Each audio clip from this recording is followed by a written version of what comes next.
pledge allegiance to the flag of the United States of America and to the republic for which it stands, one nation, under God, indivisible, with liberty and justice for all.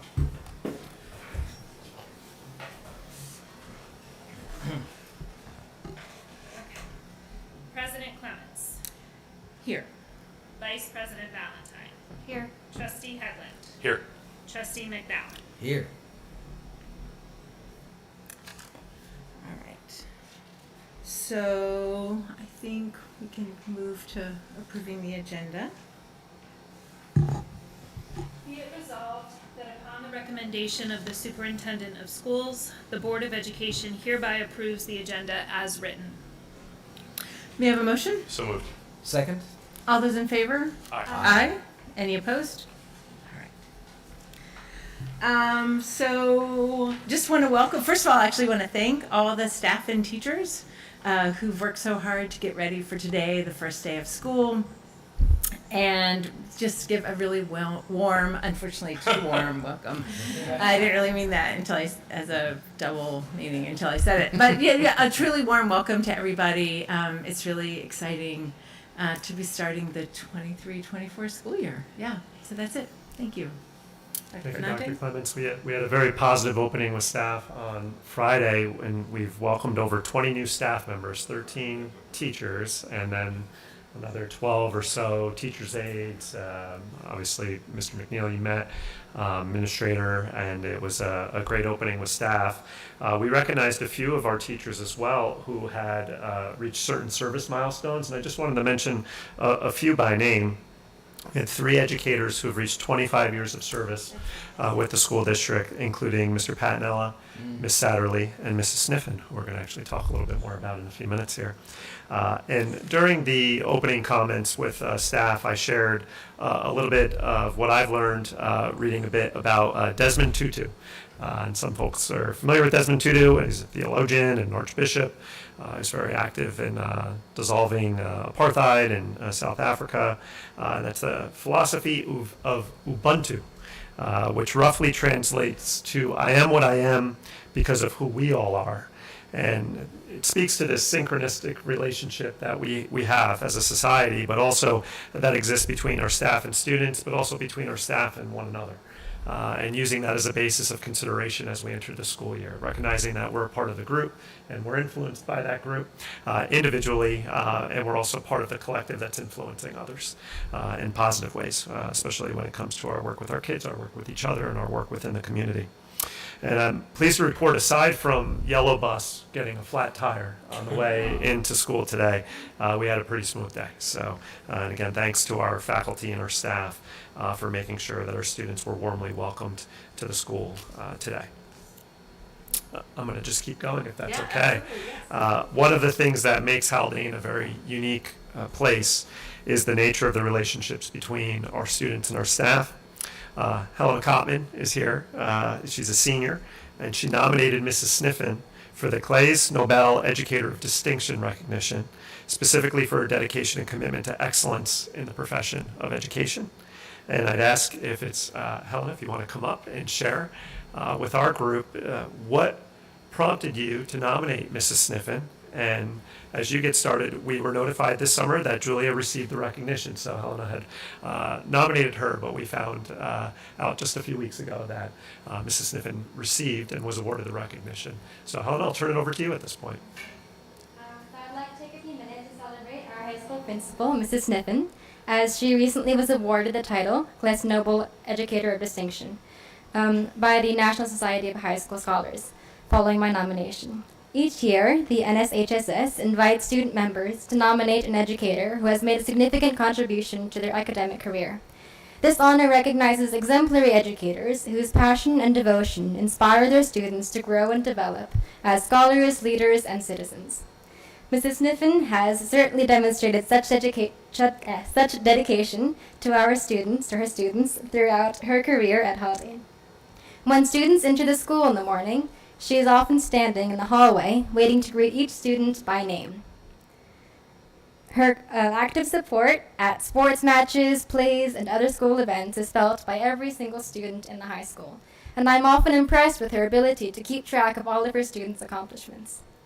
It is due to Mrs. Sniffen's continued support that I have been able to enroll in challenging classes and establish and maintain enriching extracurricular activities. Mrs. Sniffen makes it her primary objective to open doors for her students, maintaining a professional balance between stringency and familiar support. She truly embodies the best of the school district, including tight-knit community and a strong commitment to all her students and local families. For this reason, Mrs. Sniffen has been awarded the title of Claes Nobel Educator of Distinction.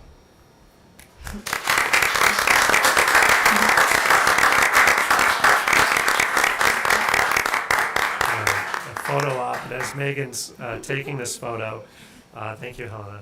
It's wonderfully said. Just one thing I can speak to that you had mentioned was the sense of service that Julia embodies in so many ways. It's certainly through her active presence in the community. Julia is everywhere. And just an anecdote, I was interacting with some folks in the village. We had the community day in the village just on Saturday, and someone had asked, would you like to maybe be a part of the dunk tank? And I said, absolutely not, but I know somebody who does. You should reach out to Mrs. Sniffen, because I'm sure she will take that on. I have a couple photos of Mrs. Sniffen in the dunk tank. I'm not going to show tonight, but we'll save it for another special time. But congratulations, Julia. Wonderful job. And Helena, thank you so much for taking the time to nominate Mrs. Sniffen for this recognition. Cool.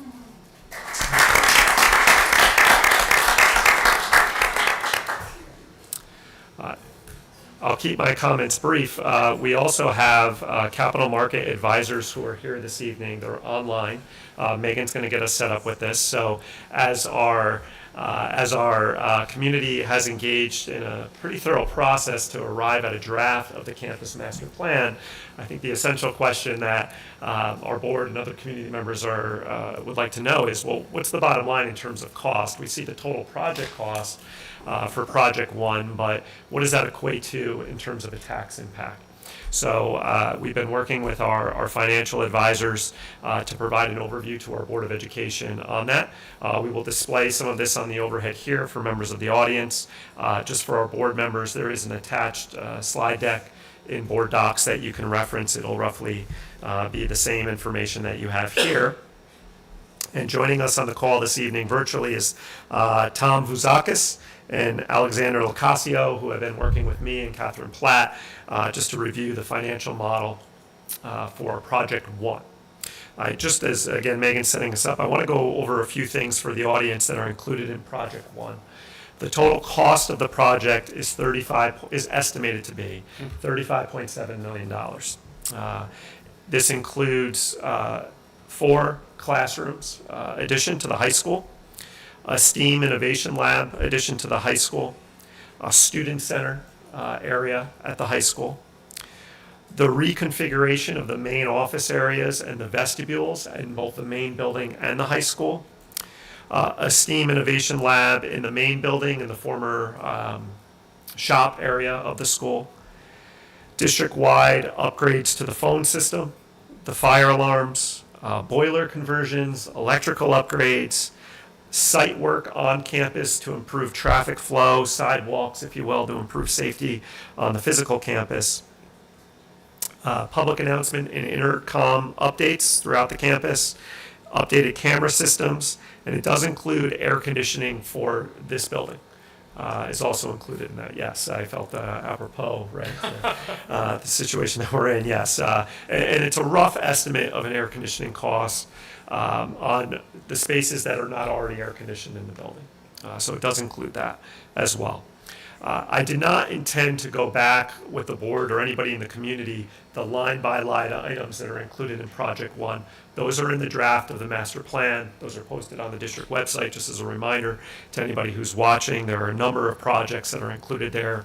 Estimates are included for each of those. I just wanted to give a high-level overview of what's driving that cost. Roughly, the total cost, I would say, is split evenly between the high school building and the main building in terms of improvements, a little bit higher at the high school, and then the site work on campus is a lesser amount for the roads and the sidewalks that are included. We're good to go, Megan? They're muted. Are you guys Oh. able to unmute yourself? Yeah, there we go. Okay. All right. Yes. All right, we can hear you. So, Alex, I'm going to step out of the way so you can somewhat see the room, and then we'll speak up if we have any questions. Okay, can we just jump right in? That's fine. Jump right in. Yeah. Okay, let me share my screen.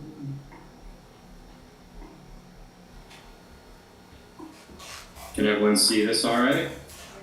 Yep. Thank you. Let me just maximize it a little. Yeah. There we go. Okay, so pleasure to be here today, everybody, even if it's just over Zoom. So Tom and I are financial advisors to the district, and we're helping Phil and Catherine put together the financing plan for this project one from your master plan. So part of that is working on flattening the local share to the district taxpayers. And what that means is making sure that the debt service that trickles through and is paid by you all members of the district is as low as it possibly can be and steps up as slowly as it can. So I guess I'll just get right into how we build that out. To start, we have the district's current state building aid. This is what's being received every year. We started end of last year through 2035 is the last payment you guys are receiving on outstanding projects currently. These projects, as you can see, some are the EPC projects done in 2013, it looks like, and then some of them are older buildings from 2005 work to 2013 work. So that's kind of our base. And then our next slide is our projected aid. So similar to this, but how we project. These numbers are actual for your old projects. This is how we're projecting for these upcoming projects. This is just kind of how the sausage is made, how we get to that aid number. You see these numbers at the bottom. They might look pretty small right now. I don't know how big the screen is you guys are working with. Alex, if it's possible, our board members can see because they have it on their laptops. Is it possible to enlarge this just a little bit? I don't think anybody in the back row will be able to see it, but at least may give some folks an opportunity to follow. I don't think I can zoom in on presentation mode, but I can come out and do it. There you go. That's fine. Okay. So as you can see, we take the cost, we break it up into the construction cost, the incidental cost. That comes from estimates from the architects we were working with, your architects for this project. Come up with an aidable project cost, and then we have some dates that are important for state aid flow. This is these dates are the SED has to approve every project before the school can receive aid and before you can finance it through debt issuances or even through appropriation. You can finance that right out of pocket. And so there's dates and deadlines that have to be met and forms that have to be filled out until you can actually start receiving aid. So that's how we get to aid can't start being received until July 2026 or 26-27 fiscal year. So what we want to do is, knowing that start date of aid flow, we kind of want to build the debt around that. So I'm going to zoom out again so I can go back to. Hey, Alex, Zen. just a quick Yeah. question. While you're zooming out, first, thank you very much for this. Just a quick question on this sheet and the next sheet. Are there, other than for the high school building, are there any of the other inputs that are different? I noticed that was a 20-year amortization and there was something else going on there. Oh yeah, sorry. That's okay. For renovation work, the state aid is amortized over 15 years. Yep. For addition work, it's amortized over 20. Okay. And then you can see these negative numbers. So there's a max cost allowance is what it's called. It's basically for each building, there's these amount of building aid units that are assigned based on the number of students in each building. And so basically there's like a cost index, and you can basically spend, I'm going to make a number of $500,000 per student every 5 years. But what happens is, so for additions, because you're adding less units than what the cost is, for renovations you already have, let's say 80 units built out, and then you're just tweaking it a little, few $1 million here or there. You're getting those projects fully aided. So as you see, almost all these projects have no negative amounts counting against it. Yep. But for addition, you're adding 50 units, but the cost to build a whole side of a building out is much larger. Yep. So what happens is you break through the cost allowance pretty quickly. And as you see for the addition, almost only 2 million of the 16 million will be aidable. Got it. But for the rest of the renovation projects, they're fully aidable. Okay. As you, there's no negative. And the other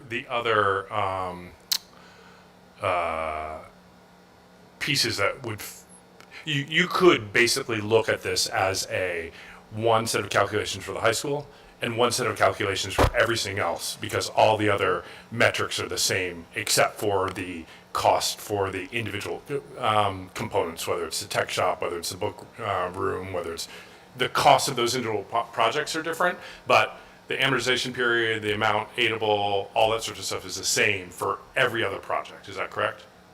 Yeah, and Okay. the aid ratio is also the same Yep. across the board. Okay. The district's currently aided at 36.1%. Yep. That's the number down here. Yep.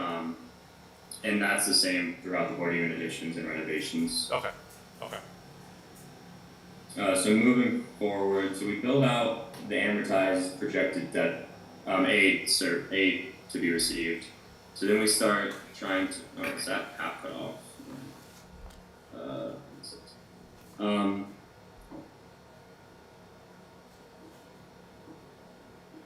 There we go.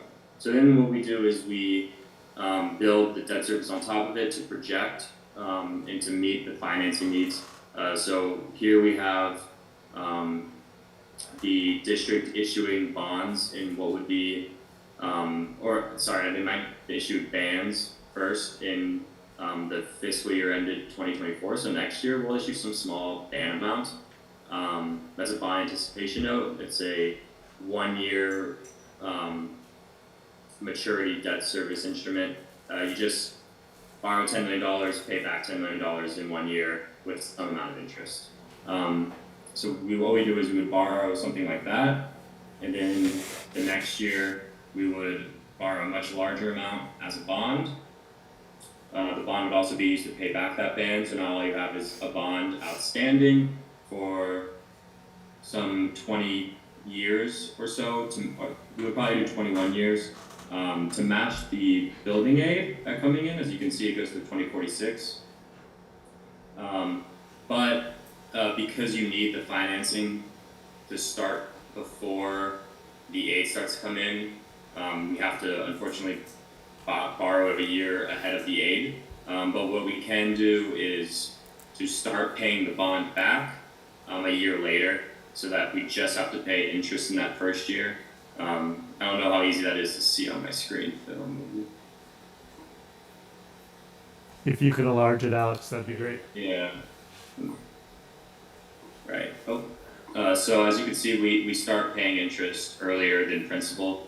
The principal is the repayment of the bond. You borrow 20 million, you have to pay back 20 million. We don't have to start paying that back until the second year the bond is outstanding. And the reason we've kind of structured it like this, besides matching your building aid, is to fit the current outstanding debt and aid of the district, which is this current local share column. It's easier to understand what I'm speaking of if we look at it in a chart form. So I'm going to the next slide. And here you can see, so this, I don't know why this is so the blue is the district's current local share. That's the debt service outstanding less the building aid being received. This Chapter 97 neon green is the building aid you will receive for your current outstanding debt. It just needs some paperwork filed and, a couple months to process. The district's working on that. But then this purple is our projection for this project 1 from the master plan, the debt service. So as you can see, we've aimed to step up to when the debt service hits, so that it's not all at once. You don't want your tax bill to skyrocket in 1 year. You'd like it to ease up a little. And then this chart also shows in 2031 is when your outstanding debt falls off. There will be a gap that the district could fill so you could do some sort of capital project, and it would not increase the tax levy that's caused by debt service. And then the big drop off again would be in 2041. So Phil, I know that was a lot and pretty fast. Is there anything I can, go back and, oh yeah, we get the tax impact. So what that looks like, that debt service on the taxpayers. So we've made some assumptions and pulled through what we think that'll look like. So I'll zoom in again and just scroll. So we took the average assessed value for Phillipstown, Putnam Valley, and Fishkill, the 3 municipalities that feed into the district. They're equalized at some rate, and they, based on the size that filters into the district, there's a percent of the tax levy that goes to each one. So for the 2024 tax levy this year, Phillipstown's paying the majority of that. However, if we look at it on an average home value basis, we just use 600,000. No idea how that number is actually. Probably not too far. The current annual district tax for each of these municipalities is $10,700 for Phillipstown, $8,450 for both Putnam Valley and Fishkill. And so when we add the new debt service, we're looking at the peak year. So this would be right here, the 2027, to when it starts to fall off in 2041, the new debt service.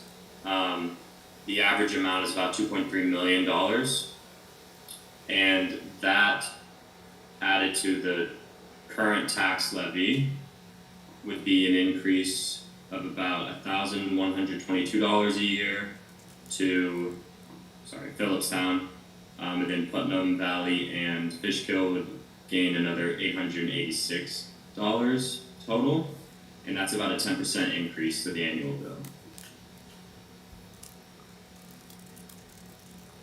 which wouldn't be realized until 2027. So we would step up probably around 3 to 4% over the next few years, 25 and 26, until we got to that full realized 10.5% in 2027.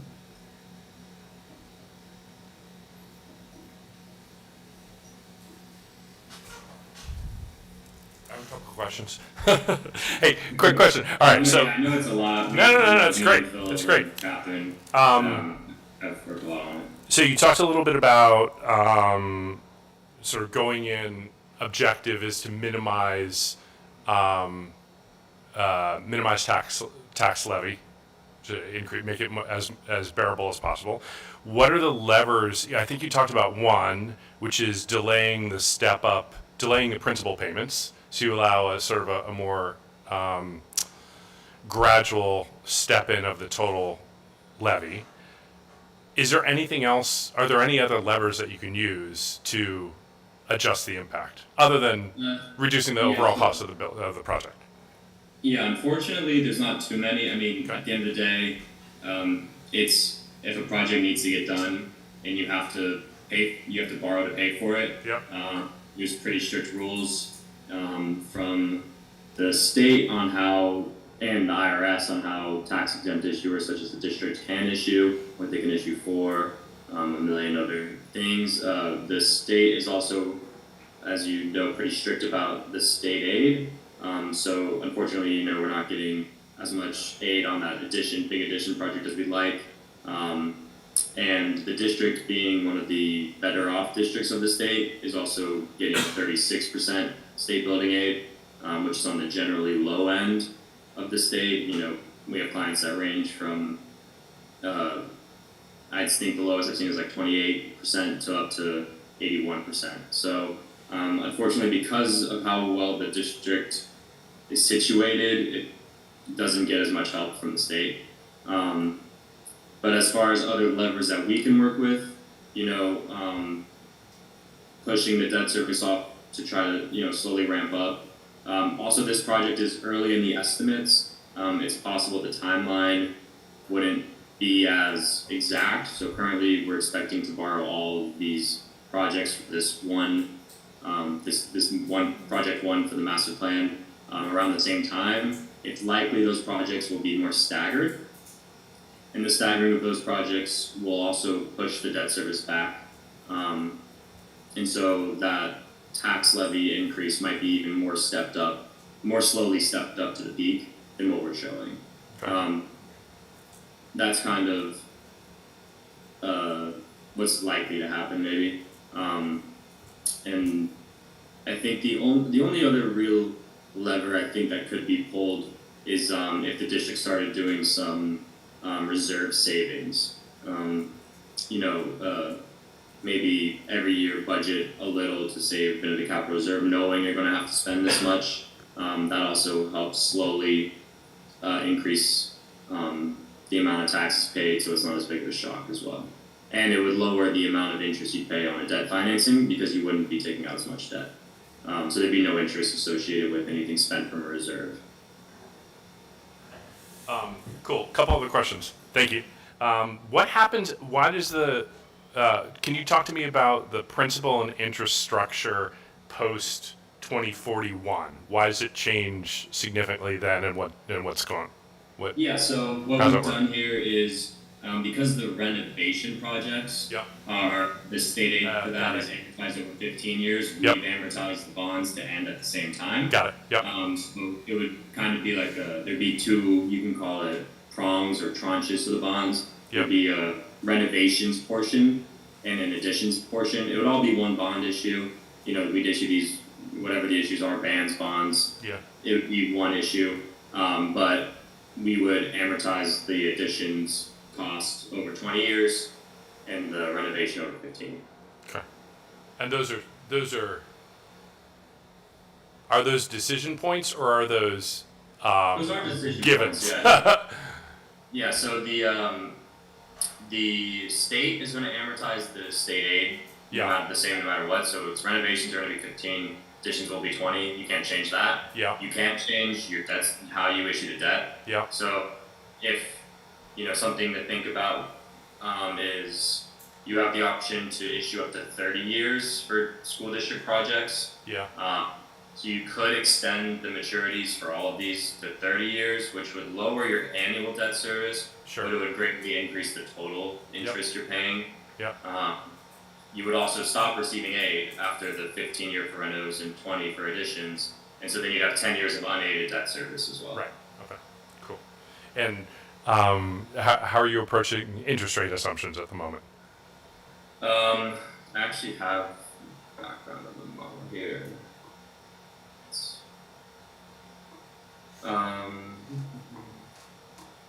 Here we go. So we use, it's called MMD, it's municipal market data. It basically aggregates all of the municipal debt. You guys are municipal debt issuer, tax exempt. Cool. And it aggregates the entire United States every day. And so we look at that, and then we take that as your scale for the bonds, and then we add some cushion, you can call it, some amount. I did 0.75%, 75 basis points to the rates as of August 18th for this model. And that's for the market movement. We have no idea what rates are going to be next year or 2 years from now. So we just want to be a conservative. If rates go down, this chart's going to look way better. But we don't want to make that assumption and then have district voters pay way more than they expected to pay. Yep. We'd always be conservative there. So here, if you see at the bottom, the bond rate would be about 4.11%. That's historically quite low for 20-year bonds. Recently we've kind of got spoiled, so everyone's, thinks rates are high now. They're not. We just had a really low interest rate environment for 10 years and everyone got used to it. Yep. And 4.11%, treasury yields, 1 year treasuries are 4.7% or so, somewhere around there. So this is less than that. So 1 year, you can, get 1 year in your high savings account, that returns more than this. So it's still a great time to issue. It's not expensive still. It's just, it might seem like it as we had really low rates for the past 10 years. Cool. But yeah, so those are assumptions. Oh, also the district's AA, AA2, I believe. Moody's is the rating agency that rates the district. AAA is the highest. AA1 is the second highest. AA2 is the third. There are 15 plus ratings. You guys are the third. You're a New York State issuer that's in a comparatively wealthy area. You guys are almost as good as a debt issuer as they come. You're one of the most likely places to pay back your money of any place you could invest in the world, frankly. So that helps you as well. That's why part of why your interest rate's so low. Your corporate debt would be, over 8%, but you guys are half that because you have taxing power. Cool. One last question. This may be a question to you, and also may be a question to would the HVAC qualify for an EPC? I'm sorry, could you repeat that? Could the HVAC additions qualify for an EPC? They could. EPC. You tend to want to do it as kind of a big project together. Their savings really come from parts that aren't the HVAC. Okay. For instance, I know that a lot of the savings I've seen in our time doing EPCs comes from solar, which, they're pretty costly in the front years, but in the back it starts to really save, and in the future after 10, 15 years you really start to see large savings. I don't really think that for the projects the district's doing now it would make too much sense. You already have, you'd have to likely, bid it out separately, and you already have the scale of having, 1 or 2 construction teams going. We can certainly look into it. I don't, how much was the HVAC project? I think it was 7.2 million. Yeah, okay, well that is sizable, so we could look into that. But I think normally we wouldn't do something like that for this. I think that included incidentals and stuff, Alex, but Sorry? I think that may have included some incidentals. I'm not sure, again, how that factors into the financing, but we can provide that information to you separately.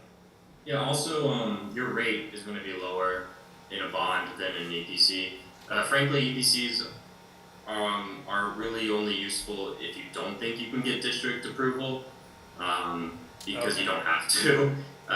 The issue is if you don't get district approval, then they take 10% of the aid. So you guys are aided at 36% right now. If you did an EPC that wasn't voted on, you'd only get 26% aid on that. So obviously that's not helpful unless you think your district's going to turn down those propositions. Got it. Then you still need to get some stuff done. Then an EPC makes sense. Got it. Okay. Thank you. That's Also, good background. it also makes sense if you're not a high-end issuer. For instance, you guys are AA2 with outstanding debt right now. Your market knows you really well.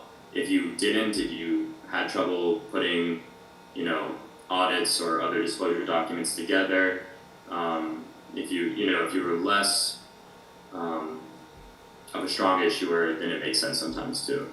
But I don't think the district's some place that should be using those. Okay, cool. Thank you. Yep. If I could just add one thing on the EPC point, something to keep in mind, the pool of investors that typically bid on energy performance contracts is much smaller than the investor pool for a general obligation bond like the one we're discussing. Yep. Which narrows our sale point and increases the rate there. Yep. It's also subject to annual appropriation, and because of that, down the line, future boards, future administrations, if they decided not to include that in the budget, that's something investors take into account as well. So the rate would be quite a bit higher than what we're discussing here. Got it. Thank you. This is mostly for you, Dr. Benante. As we look at and think about just the plain numbers and the sort of year-to-year cost, I know that phase one was assembled and put together with the recommendation of the, of the team. But I'm curious to know is if the board decides that there's a top number that we want to, sure. What's the process whereby we start to do a little front-end value engineering to see what flexibility we have as we're thinking about the phasing process? Sure. And I think what first we would need to know the top end number, right. What's driving that? Is it the anticipated levy increase, which I'd assume that's what it would come down to, or the total cost of the project, right? Because as Alex explained, most of the project is eligible for full aid, but that high school component is significant, and I think in the range of needs right now rose to the top as a higher level need. But yet is the component of the project that receives the least amount of aid. So over the course of the next, I would say, month, 6 weeks, we should just be having this conversation around there's a lot of information provided tonight. There's some things you're probably going to go back through and look at individually. My hope would be that as we come to the next board meeting and then the meeting afterwards, we're having that very discussion around how does the board feel about the information that was presented the evening, the anticipation of, or the potential for 10.5% levy increase. We could go back to CS Arch if there are concerns around the total cost and ask them to re-examine certain components of the project, or to move things that are included in phase one out and into phase two, or potentially pull things that are in phase two into phase one. But that really needs to be driven now by, I think, how the board feels, and then we'll go back and do it. Then in turn, obviously, I have to work with Alex and Tom to develop a new model. So depending on what we're pulling out, putting in, it's going to influence the model that they've developed. But this is a good base to work from now. Does that answer your question? 100%. Okay. I just wanted to, give everybody a sense of what that would look like. I mean, another thing I think we need to do is remind ourselves and remind the community about what really motivated the high school addition, right? The idea that space as an issue has come up as a significant topic, again and again, both in the strategic planning processes as well as when the campus master planning committee met and really lay out for the community what those are and the implications, the positive things right? It's not just more, it is more space, sure. But what kinds of things though, what kinds of issues having that space addresses related in particular to the education of high school students, the social and emotional well-being of students, and as well as, those things. Those are the two big things. It's also, people who are following this, it's so interesting to me to look at their report and to see that, yes, the high school, it does account for 16.4 million. Correct. But then, the AC is 7.1, right? So it's, and the site work is another million. And so, yes, that $16 million, there's no doubt about it. It's a big number, but there are other things that are very, very important to the community, and I would argue, and this is a good week to talk about it, that making sure that our buildings are places where students can learn throughout the year are really important, and that's air conditioning. We've had first responders talk to us for years about the need to really address how movement on campus. I mean, it's beholden to us to remind ourselves and the community what all of these things bring, because a lot of the presentations last year really focused on these are the options, right? But why are we looking at those options? Sure. And that, I'll be honest, like even I realize that I probably have some question, like I have thoughts about what it might be bringing us, but I would like to have those confirmed through Mrs. Sniffen or through you or something like that, because I think, I think space in the high school is just a really big, issue. Yeah. Yeah, and I think we're reminding ourselves of, depending on what component of the project we were discussing, those are conversations that occurred over the course of a full year. Yeah, and So it could have been items we were yes. discussing in, May or June of 2022. Yes. Now, as reflected in Yes. Project One, so it's important to come back and, It really is. review that work, Right. and we will be prepared to do so. Yeah, no, I know that, but I mean, as the community is hearing this, I want the community to understand that these decisions are grounded in, in a long history and very careful thought, and yeah. There was an answer, Alex answered, I believe it's a question, John, that you asked about what levers can be pulled to maybe make the tax impact a little bit less crazy at first. And Alex mentioned that the staggering of projects may make it. Yeah. What project, are we talking about just within what were the campus master plan, or are we talking about projects that we're already still paying for?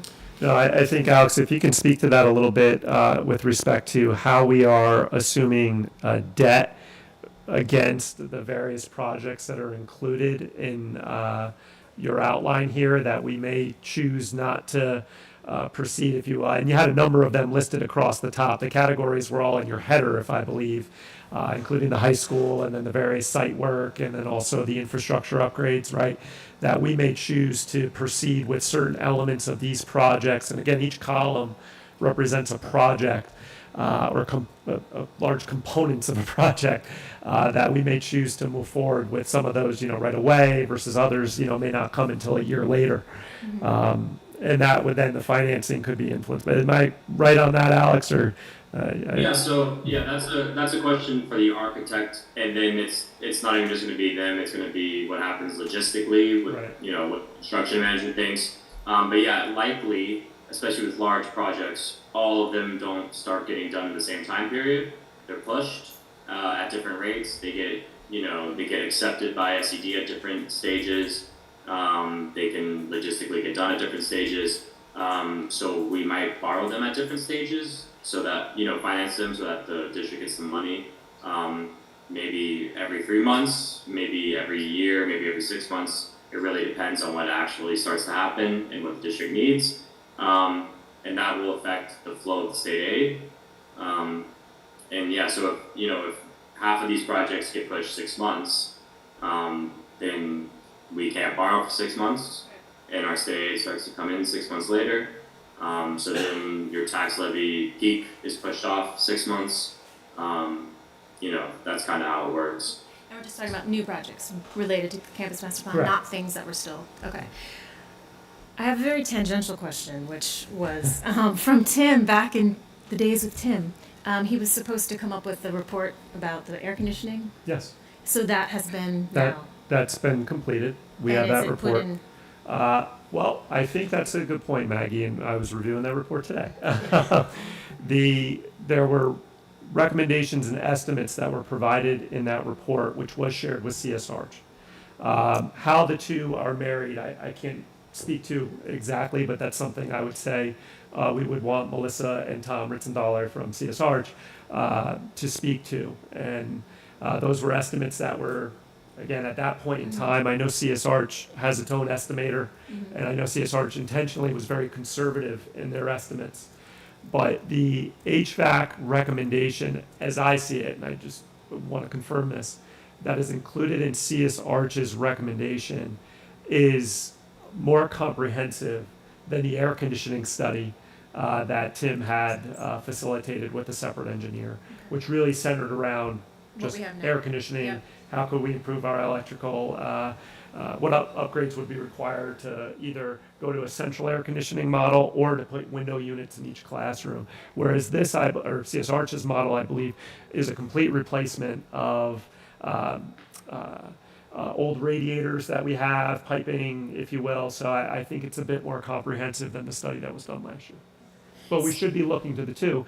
I'm sorry. And just an example of that, in the study, it was noted that the high school, as an example, is much more, I think as we all get, has the capacity now to convert to air conditioning with a much less significant investment than what we would be talking about with the main building. So at some point we'll marry those, Yes. and that will go into this comprehensive. Assuming the board wants us to pursue centralized air conditioning for the buildings, it's a big cost, as you can see. It's potentially upwards of $7 million, which is something we have to consider. We're at that point where those are the types of conversations where I would assume we'll be having over the next few months. Thank you. I have two more. Please. Two more quick questions.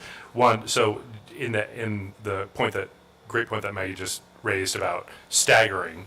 So am I correct in assuming that the current model that you've walked us through this evening represents immediate upfront borrowing of everything, and then immediate assumption of principal and interest service, and not a staggered, we need 10 million to get going, and elements 4, 5, and 6 are not going to happen because of sequencing and staging issues, so we don't need that money right now, we're going to borrow it 6 months, a year, whatever down the road. So the model right now is we're borrowing it all up front and it's rolling from there. Is that right?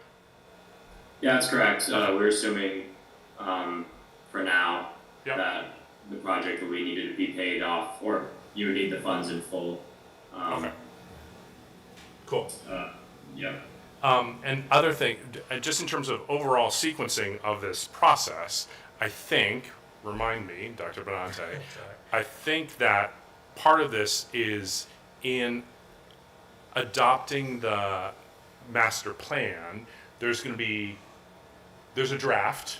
Mm-hmm. It's not yet adopted. You have not adopted it yet. Fantastic, good. So there's going to be opportunity for the public to provide commentary, and I expect that a lot of that commentary will be around sort of the big tentpole elements, right? Potentially shifting phases. So my question is sort of a two-part to Alex. One is, I noticed that you pointed out that the high school edition bumps up against because it's an addition rather than renovation, right? Bumps up against this investment per student. Do you have that same understanding for the elements in phase 2 and phase 3? Which of those would be additions and which of those are renovations? Not off the top of my head. Okay. I have to go look. And to Alex's point, I did not ask him to foray too far into phase 2 or phase 3 in any modeling. Okay. So That's fair. That's fine. I thought that would be driven by if we wanted anything to be pulled in to phase 1. But we did not prompt capital markets to go forward with any financing model for those 2 phases. I believe when I spoke with the architects, Yep. there are addition projects in Yep. the next 2 phases. Yep. Phil could answer this better than I could. I don't think they were as large, maybe. But there is, and I think they're for the main building. Not quite. There was an auditorium included in phase 2, which would have been an attachment or in addition to the high school. And the gym was included in phase 3. Okay. That's fair. That was moved to phase 3 in Addition. the It's an draft. addition. It's an addition. Okay. Also, I'd say the other most significant element of Project 2 or Phase 2 would be the athletic field and other athletic field upgrades. So, turfing the 9D field, the addition of tennis courts, and some other upgrades around that facility. So I think that would be maybe naively, I'm thinking about this as like two buckets of stuff. One is additions that are 20 years and potentially bigger chunks, and renovations that are 15 years and potentially smaller chunks. I think it would be interesting as the community starts to weigh in, where I think they will weigh in on the bigger chunks, like to understand what we're potentially playing with. Because off the top of my head, I would just say we could probably we would obviously, I would think about them in those two categories and sort of the numbers that get flown into this model, whether it's going to be in one of those two buckets. And yes, they're going to have each individual project, but you basically use this model for phase 2 with the auditorium and all the other renovation type stuff. It's just what do you put in each and how big of a I size. can work with Alex and Tom to consider that. I guess my only other question would be, is there anything is the turf field something else entirely? It's not an addition, it's not a renovation, it's treated by the state as some other Alex, thing. do you have a perspective on that? I'm sure you've Yeah, handled projects. So it is treated as an addition or renovation. Okay. It depends on a bunch of factors. Okay. That take a long time to get into, Yeah, sure. but No, fine. they are treated slightly differently in that their incidental cost is higher.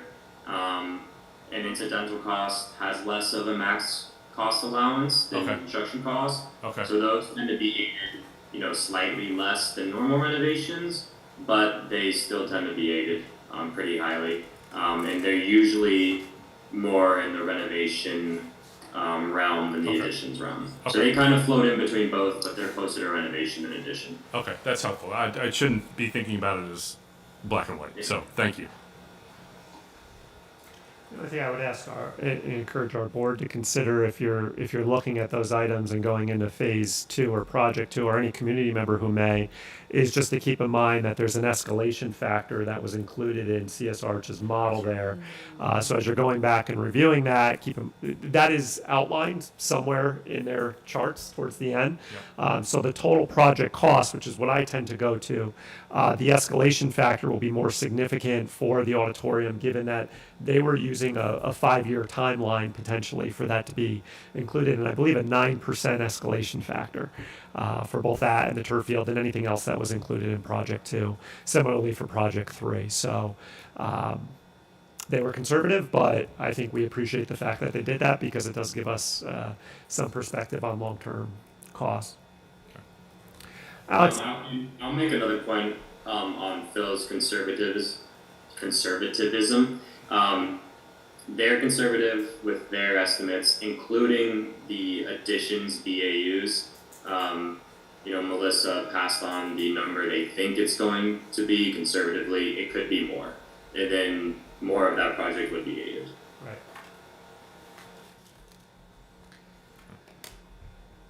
And I would say and just speaking to Melissa about this, as far as process, once the board adopts the campus master plan, we go through some discussions around the endorsement of a project, and let's just assume we arrive at that point.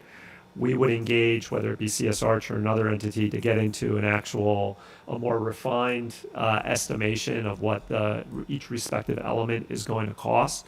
So we'll see, a more accurate representation. These were conservative estimates for sake of where we are now, but we know that if we're actually going into proposing a project to the community, they will come through and then further refine their estimates.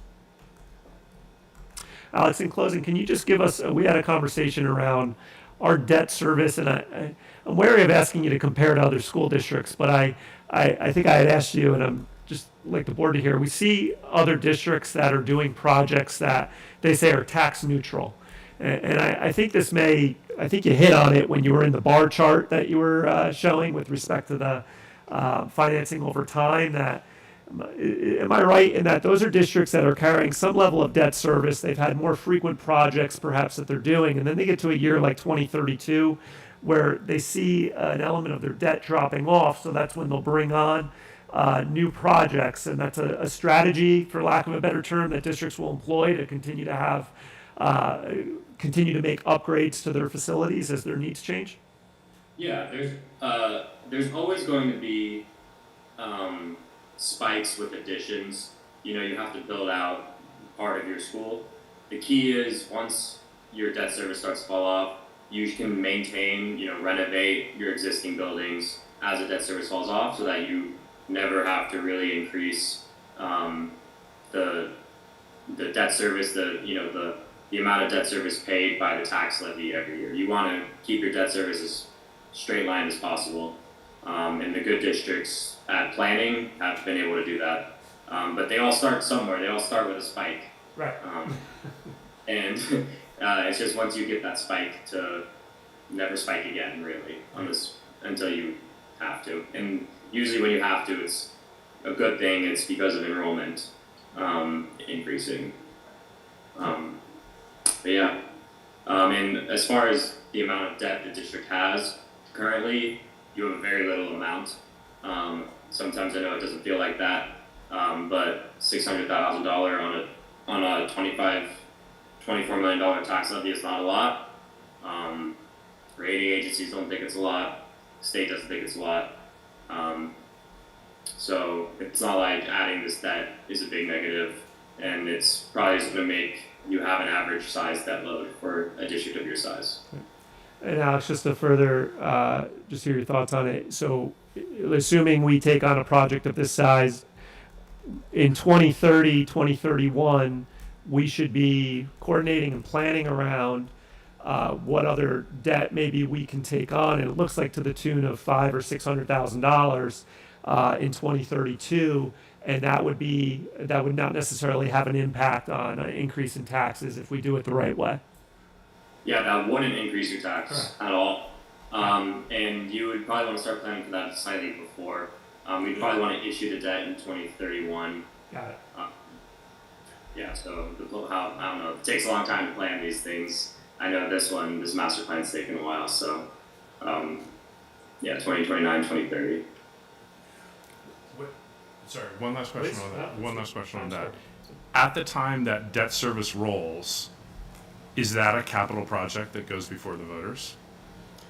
Is it a capital project what? If you're using current debt to fund a new project, it's still a capital project that goes before the voters, even though it's tax neutral. That's my To understanding. issue any debt to finance a project, it doesn't have to be capital. To get state building aid, it does. Yeah. The debt I've shown here does not include any things such as operating leases, for like the computers or anything. This is all capital project debt. Yeah. Like for instance, Haldane, you guys do issue an annual note for your buses. That's basically in the way it works mechanically. It's basically like a lease. You guys buy your bus and then pay it off over 5 years. Right. Every year. But That's not shown here. okay. But the let me ask the question a different way. When debt falls off the books and there's capacity to take on new debt without increasing taxes, that still is a referendum that goes before the public. However, the presentation and the conversation around that is there's no tax implications to this. We're going to use it to renovate X, add Y. Okay. Correct. But it's a vote. It continues to be a vote. Yep. Correct. Yep. Okay. Thank you. You even have to pass resolutions to buy a $400,000 bus. Yeah, that's true. I think it's it's pretty strict. School districts can't really spend too much, especially on acquisitions and projects without having authorization. Cool. A proposition authorized. Yeah. Alex and Tom, thank you for your time this evening. I'm sure we'll be able to reconnect soon. You're very welcome. Thank you. Thank you. Thank you all.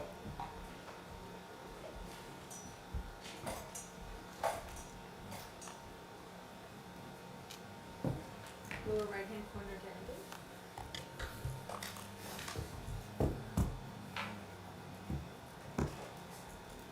Thanks, Megan. Thank you. All right, so I'm going to go ahead. So now, actually, we're at a section of the meeting where we're ready for communication from the public. The Haldane Board of Education desires and values input from the entire school community. This first public comment session is reserved for comments on any special presentations or active agenda items. For those who wish to address the board, please sign in and state your name for the record. Please keep your remarks to 3 minutes or less. Disparaging remarks and discussion of district personnel are strongly discouraged. And although we won't engage in dialogue, please know that we're listening. And we also ask you to leave your contact information with our district clerk, Megan Shields, so that we can either I or the superintendent can follow up with you right away. Is there any communication from the public? Okay. David, you don't have anything to say. Okay. All right. So next on the agenda are our information reports that we'll act on at the next business meeting. And then the consent agenda for the minutes. May I have a motion? So moved. Second? All those in favor? Aye. Aye. Any opposed?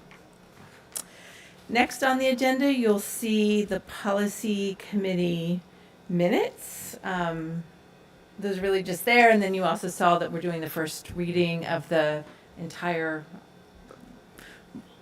response to this year's policy manual audit from Erie 1 BOCs. Now we'll move into consent agenda financial. May I have a motion, please? So moved. Second. Is there anything you want to say, Dr. Benante? Just highlight that this includes the instructional contract with Garrison for current 8th graders at Garrison to attend Haldane High School for the upcoming school year. And second, we initially thought we would have enough interest to have our own girls modified team. We do not, so we're going to, this also includes a merger with Garrison for a joint team, as we've done in the past. Any discussion? Nope. Okay. All those in favor? Aye. Aye. Any opposed? All right. And I'm going through page by page. It's a lot. Actually, you can see just how busy we've been in terms of how it really up. I mean, I know this happens all the time, but really up until the beginning of the school year, just like so much happening to be ready for today. So I think Personnel. personnel. Yeah, I don't know why I missed that. So may I have a motion? That's what I'm talking about right now. May I have a motion, please? So moved. Consent agenda personnel. Okay. Anything you want to say there? Just a couple of comments. First, we have seen increased interest in cross-country, enough to establish a modified cross-country team, which I think is great. So we've worked with our teachers union to create that position. I wanted to thank Eden Held and Liana Festo for their service to our school community. Both Eden and Liana are moving on to other positions, and we wish them well in their endeavors. And also welcome Kaylee Bird, who's going to be a first grade teacher filling in for Miss Soroka over the course of the school year. And I'm pleased also to introduce you to Olivia Astrologo. Olivia, wave hi. Olivia is our, in addition to our elementary school special education team. Great. Welcome. Thank you for coming. We really I appreciate have it. a random question, I'm sorry. Yes, And please. now I can't remember, I read that today, which personnel, I which know person, exactly what do you know you're what I'm gonna asking ask? about. You wanna It's ask? it's the Feynman agreement. Yes, the one that allows. Yes. Or Put I'm not somebody sure in a that's little more exactly right. quickly, is that? Yes, so let me just pull that up. Mackenzie Yeah. Good is our foreign language Spanish teacher, middle school. We decided to take a different strategy in filling this position. So it's a great question. Respectfully, we had interviewed candidates who had a breadth of experience, but we just felt maybe weren't the best fit for Haldane.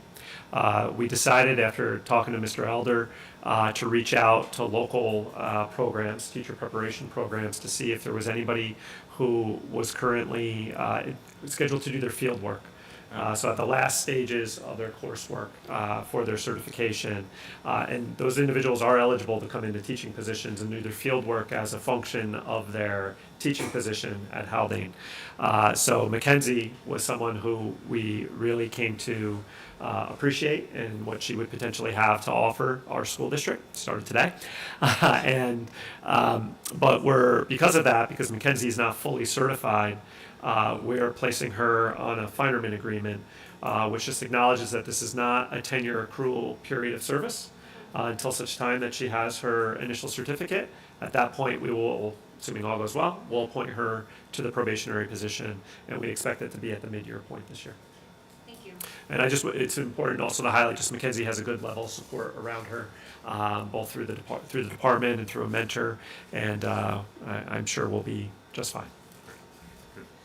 And that was my comment about all the hiring. It was about personnel, not about financials. So, all those in favor? Aye. Aye. Any opposed? All right, now we're going to, all right, so this is designation. So actually, it is, I guess this is a consent agenda item as well. This is a little bit different. I don't think I realized that this was a consent agenda, this designation for adding the additional tax sheltered annuity. Similarly, at the reorg meeting, We did, the okay. full list, and this is an addition to Okay. that list. All right. So, so may I have a motion for this designation? So moved. Second.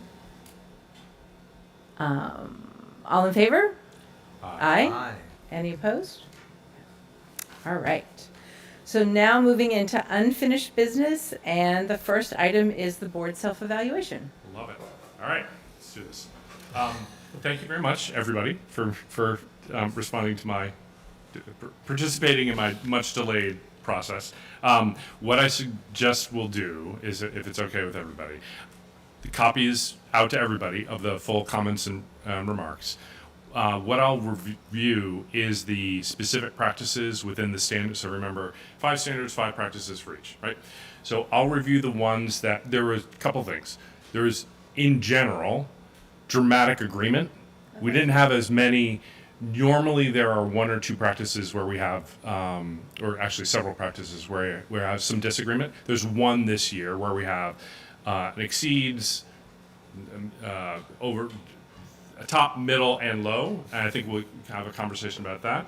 But what I thought would be useful to talk through, and I always get the language wrong, so let me go back to it, is provide an overview of the criteria on which people recommended developing rather than effective or highly effective. So I'm going to just lay those out, tell them and in no case, except for one, was there more than one person who said that it was developing. So we'll talk about that. And I think, as Peggy, you were talking about developing district goals, that's fodder for understanding what our board goals might be, and in some cases that they are actually supportive of district goals. So I thought that was a good way to start. I also have some recommendations for what we could be aligned with supporting the district and what we might take on our own. I will throw that out there if you want to cut to the chase, or I can just leave it and we can have a conversation. I think you could either actually go ahead and talk about it now, and then we All right. could also then bring it up when we have our conversation about district goals now. Perfect. Okay. So I'm going to go through the practices under the standards in which at least one person said our performance was developing.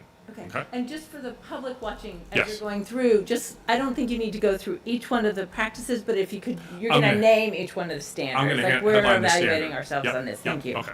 So there are 5 standards. Standard 1 is vision, leadership, and accountability, and there are 5 practices under that standard. The 2 in which somebody rated us as developing were 1. C is actually the letter. The board regularly monitors progress on district goals, effective instruction, and student achievement with data-based information. Okay. My recommendation, take or leave it, is we have a specific district goal this year that is tasked against developing a standard for understanding how the district is performing over time and being able to. My recommendation would be we have vehement support for that goal. Like that's how we should manifest that question. Second, the board conducts a self-evaluation to monitor its own performance and participates in professional development, including board training and seminars. I think this primarily because I flopped on my year-end self-examination for the board event. But there may be other things that we need to do on that. Okay. Standard 2, board governance and policy. And the one that somebody rated developing was C. The board closely adheres to its own procedures, protocols, and policies for effective board operations. Through the commentary, my sense was this is new board member manual. And I would make a suggestion that this is a good year to nail that, because we're going to probably have one, most likely 2 vacancies, new board members next year. So this would be the year to get that done. So that would be my recommendation on that one. And it's been a goal of ours. It was a goal of ours previously, but wasn't for this Correct. most current year. We had made some progress. Yep. But Start. yep. Yeah, exactly. So, Yeah. always stuff to do. Standard 3 is communication and community relations, and there were 2 practices on which somebody rated us as developing. One was the board actively generates support for the districts through its vision and promoting educational opportunities for all students. I think commentary was that communication continues to be and is super important. I think especially this year with the campus master plan, the linkages to the strategic coherence plan. This has been something we have wanted to work on for a long time, continue to work on for a long time, and I think it's something we need to continue to work on. So. And finally, E, the board is an advocate for the district's interests with legislators and other elected public officials. Had conversations about this before, sort of need to make a call on what we want to do, I think. Finally, on standard 4, fiscal resources, staff recruitment, and environment, with one in which someone related developing was the board monitors a facilities plan that meets district, student, and staff health and safety regulations and guidelines. And there was a little bit of commentary on some sidebar comments. I wouldn't say they're sidebar conversations, but conversations that have been had over time, probably on facilities walkthroughs, about opportunities that need to be remediated, whether it's code, whether it's this needs to be brought up to snuff. But there's a sense that we're not doing that sort of systematically in a way that's implied by the practice. Makes sense. I think there's a possibility here to link that in with a proposed master plan, and part of it is HVAC, part of it, I think we all saw that there was a number of elements in there for fire safety.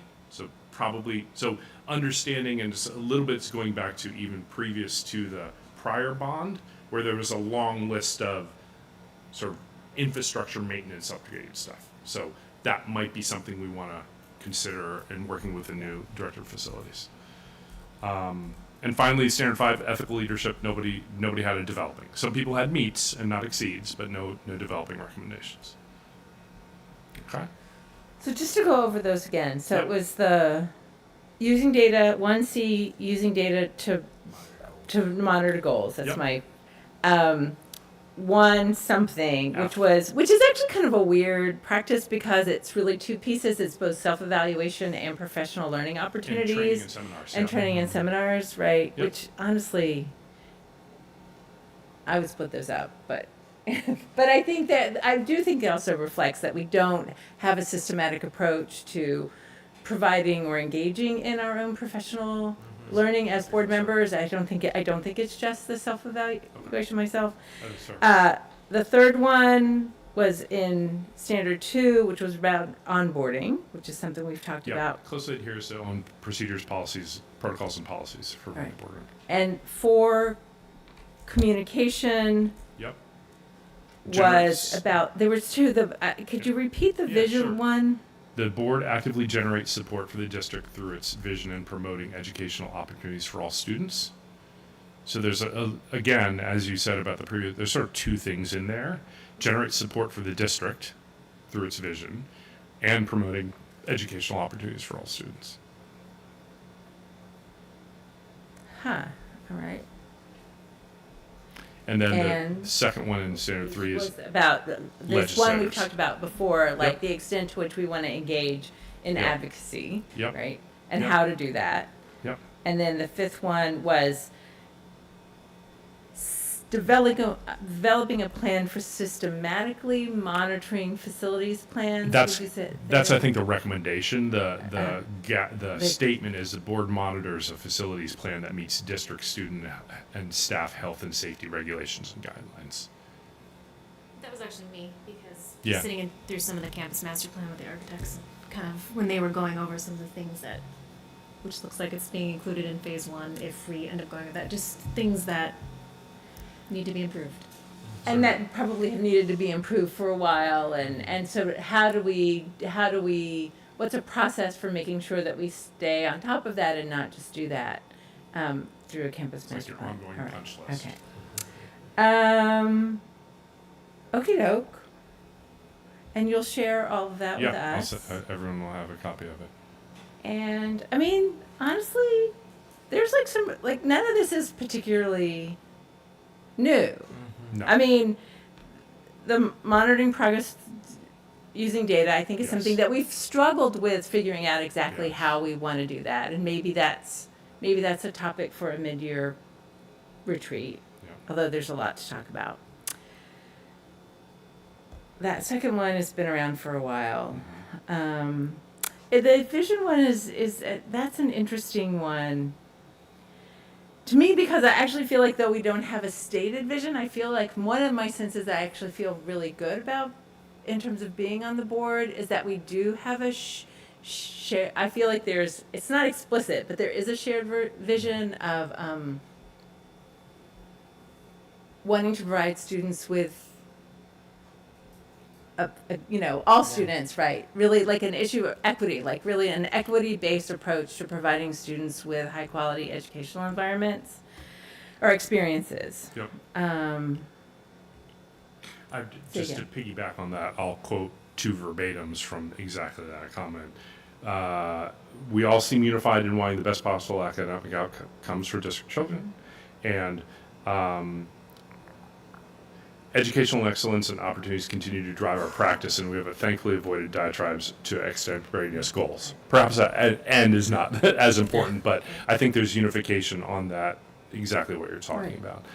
I mean, when we talk about local government, really it's about whether or not you prioritize advocacy for its own sake, or if it's like year to year, you have those priorities in which there, obviously there are shared concerns and shared visions and shared hopes and dreams in which you can be in cooperation with it. And since it does happen, and we know it does happen at least at the district level, perhaps because it would be inappropriate for the board to participate in that, it's recognizing when those things are happening as a board and think, how do we amplify it? But it's something that year after year we kind of all have kind of said, we don't really do that, do we? Actively, we don't make that a priority. And I think that's why we put it here, is to see if we set it as a goal in the year, we would find a really good reason to invest in that, and it seems like we collectively did not.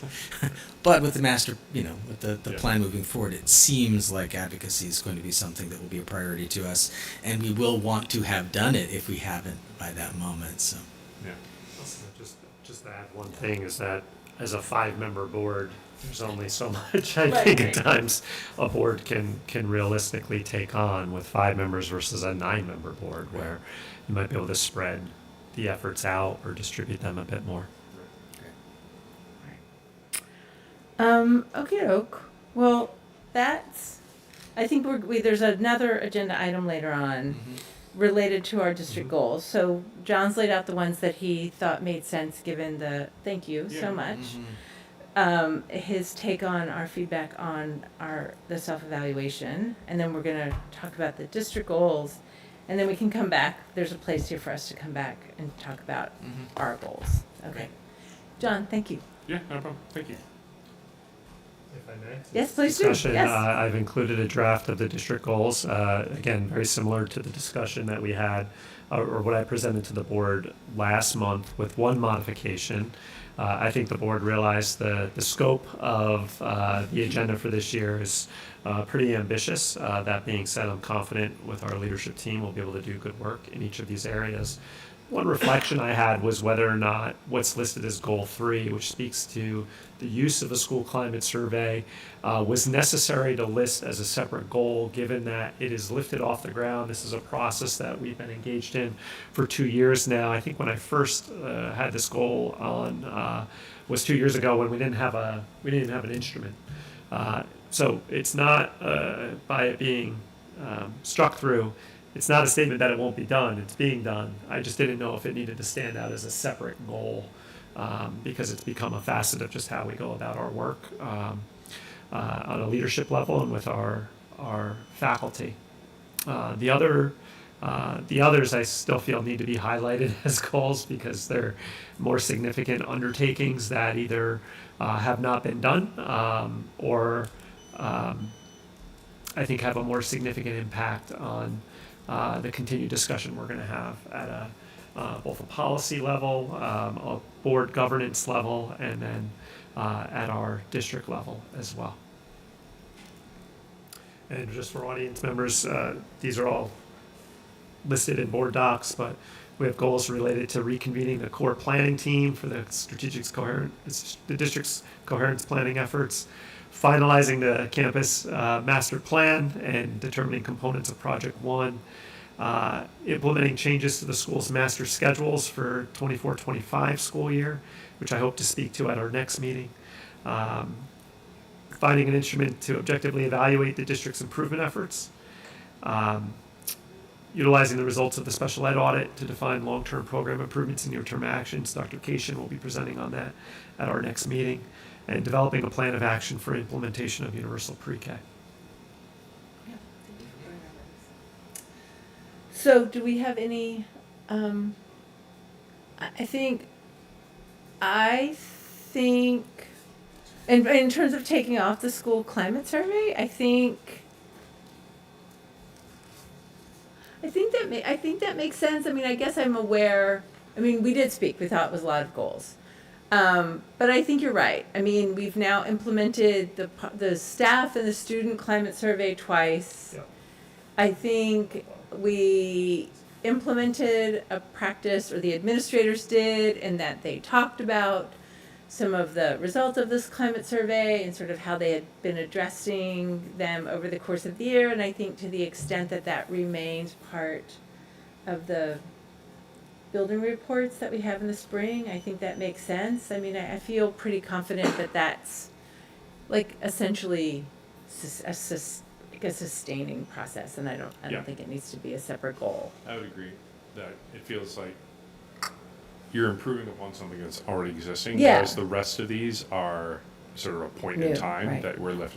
Even you could argue that strategic coherence plan is, but it's sort of a refresh. Yes. Like, where are we? How have we done? What do we need to pivot on? Rather than the school climate survey we're arguably doing every year. It's a process, and we're going to make the process. There are lots of things that we do every year. We don't make.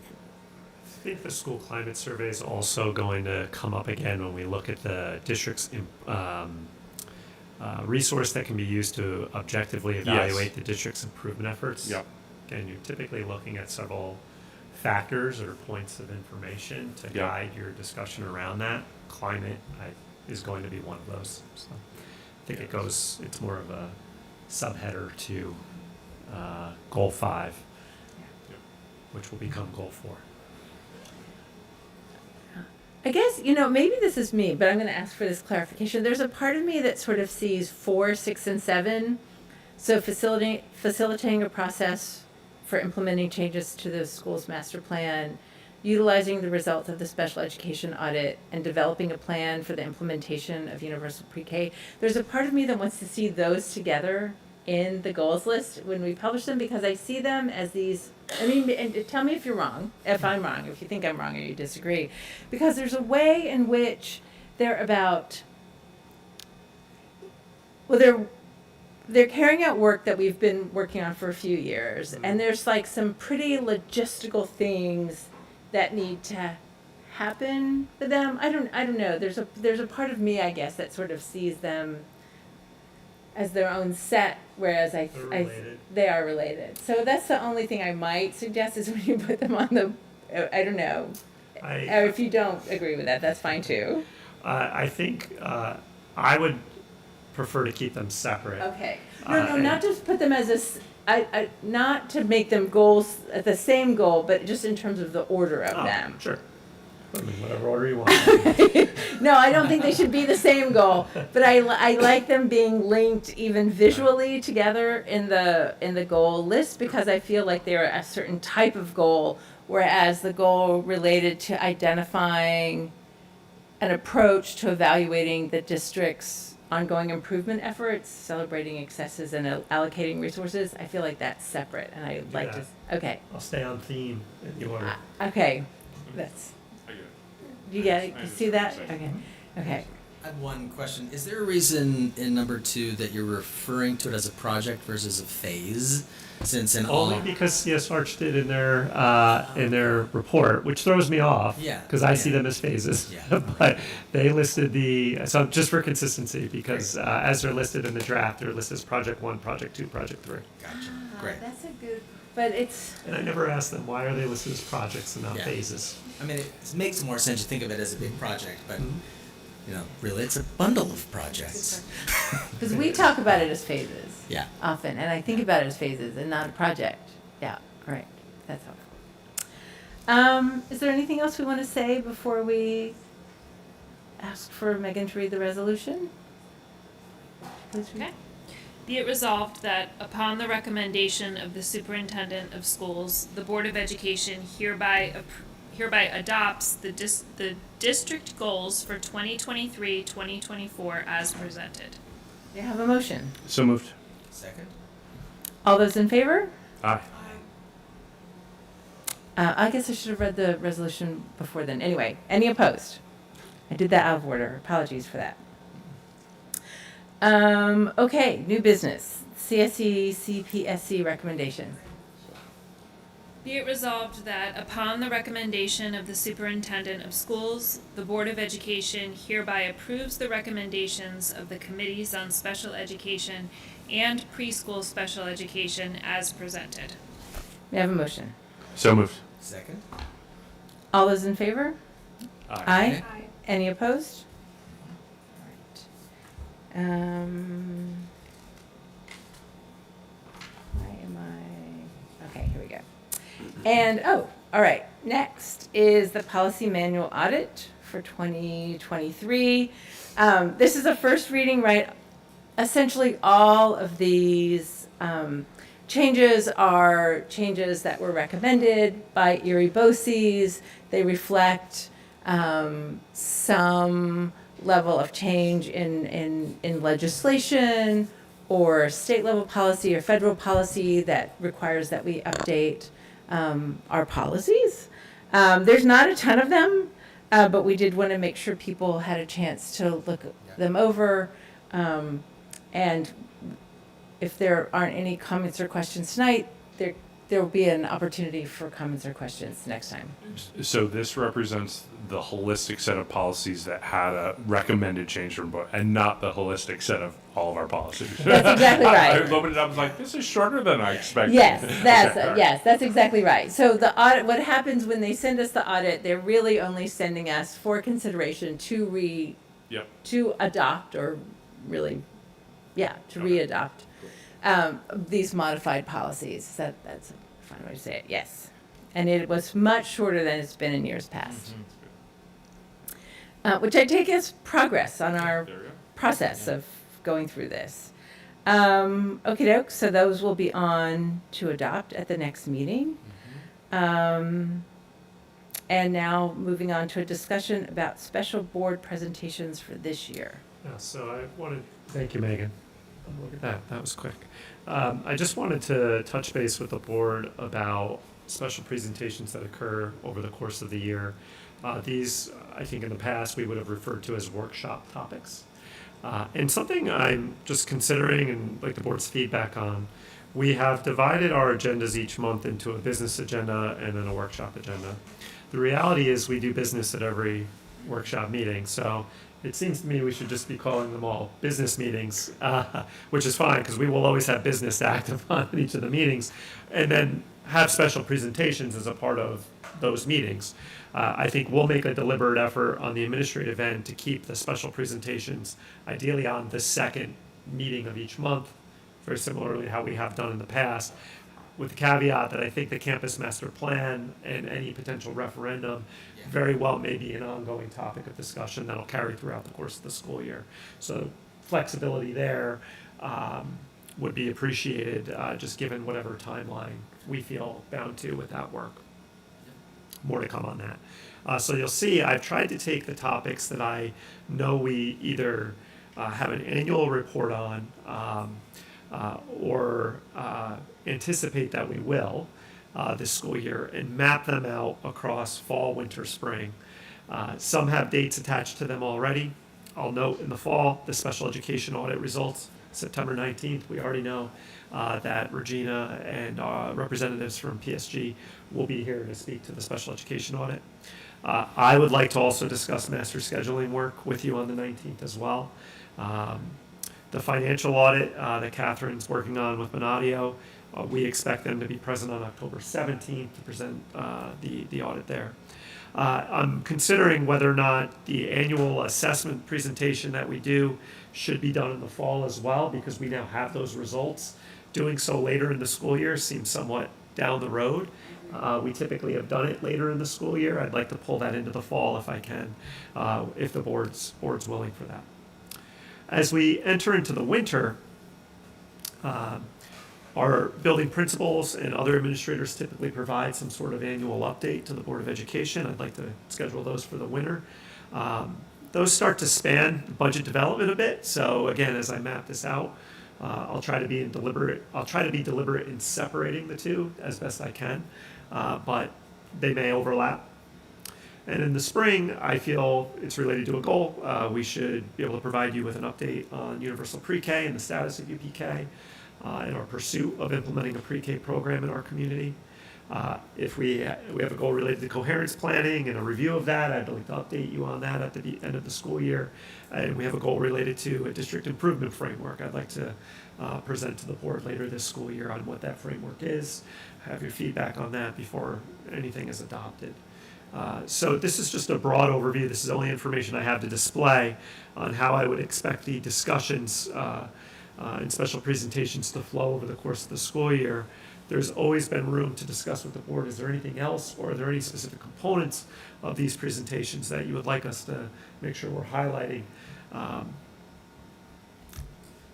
that maybe differently than we've done in the past, or something entirely separate that's not included here. I think the one thing that we'll want to have on here in the spring, right? So we're starting reviewing the results and hearing what's in plan and in process and what's being planned to address the special education audit. I'm thinking we will want to hear from Dr. Cation at the very end of the year, right? Circle back. I think so, right? Like just really, yeah, at the very end of the year, because I wanted there to be enough time. Yeah. But I, So that would be as opposed to the typical sort of winter visit. in yeah, I which mean, we're I giving feel an like it update. usually, Yeah. right, because we have the building reports, right? Right. And it's usually, you know, series of like elementary, middle, high, and then we also have special education. But I think we need to hear from Yeah. her at the very end of the year. I think, though, that being said, I would Yeah. agree. I would be surprised if Regina, during her budget presentation, maybe Right. wasn't alluding to certain things to include or shift in the budget that are influenced by the result of the special education audit. So you may be a little bit, will come up during budget development. That being said, I'll make note to include an end of year summary as well. But budget development is what we need to move forward. I think what we want to hear is what progress was made during this year. And so I'll build off of that. Now, I would say yes, and one of the things that I came across was when we had made a, I don't know whether it was a goal or a recommendation or something, to look back at the specific line items that had been approved in the previous year's budget, to basically check in, is like, how are we doing on the new Spanish language, the new language teacher pushing down, or the literacy improvement, all those sorts of. So In the budget In- development process, absolutely, I think that's in right. the budget process, invariably we're adding a couple things, which are all fantastic, and then we sort of lose. Some of them we get updates on because they're part of a regular, like we need to approve a teacher hire. Some of them you really don't. I think it would be great, and this is sort of a long way to say, just as a recommendation for inclusion in budget, maybe one of the first things of one of the first budget cycles is, just as a remember, last spring, or maybe even 2 springs ago, you passed a budget that included these items. Let me give you a 5-minute update on where these things stand. That refreshes the community on what we voted for, things actually do happen, all that sort of Absolutely. stuff. Thank you. The only other thing that it's sort of on a similar note would be, are we doing a demographic study refresh? We are. Flow that into campus master plan or as part of, it may not, up to you on whether you think it's a separate event or whether it's we're on track and here's Right. similar It lines up to, with exactly where we were Right. 5 years ago, because that goes out 10 years. Right. That's helpful. So, yeah, that's as a bullet item Got it. in one, yeah. Sounds good. something to continue to sit with, by the way. So over the course of the next week, 2 weeks before the next meeting, if you have any further feedback that you'd like to provide me, please feel free to email me or call me to discuss. One thing I just would like to also include, because it's on as a separate discussion item, but I can speak to it here. As Peggy and I, as we mentioned during the retreat, as part of the building principal presentations, I think it would be helpful if we could have no more than 2 board members come and do a building visit with that principal the weeks prior to or leading up to their presentation to the board. I just think that will help further contextualize some of the work that they speak to.